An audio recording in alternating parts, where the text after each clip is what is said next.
واتقوا يوما لا تجزي نفس عن نفس شيئا ولا يقبل منها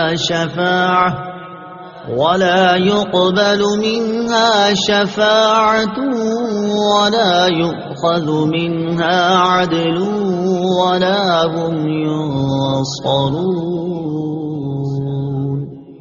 ترجمہ: اور اس دن سے ڈرو جس دن کوئی جان کسی دوسرے کی طرف سے بدلہ نہ دے گی اور نہ کوئی سفارش مانی جائے گی اور نہ اس سے کوئی معاوضہ لیا جائے گا اور نہ ان کی مدد کی جائے گی۔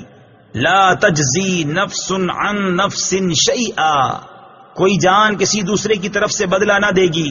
تفسیر صراط الجنان میں ہے، یعنی اے بنی اسرائیل، قیامت کے اس دن سے ڈرو جس دن کوئی بھی شخص کسی کافر کی طرف سے بدلہ نہ دے گا اور نہ کافر کے بارے میں کسی کی کوئی سفارش مانی جائے گی اور نہ اس کافر سے جہنم کے عذاب سے نجات کے بدلے کوئی معاوضہ لیا جائے گا اور نہ ان کفار سے اللہ تعالی کا عذاب دور کر کے ان کی مدد کی جائے گی۔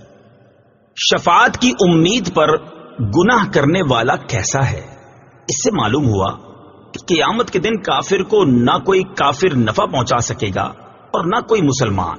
اس دن شفاعت صرف مسلمان کے لیے ہوگی، جیسا کہ دیگر آیات میں بیان ہوا۔ البتہ یہ بات یاد رکھنی چاہیے کہ شفاعت کی امید پر گناہ کرنے والا ایسا ہی ہے جیسے اچھے ڈاکٹر کے مل جانے کی امید پر کوئی زہر کھا لے، یا ہڈیوں کے ماہر ڈاکٹر کے ملنے کی امید پر گاڑی کے نیچے آ کر سارے بدن کی ہڈیاں توڑوا لے۔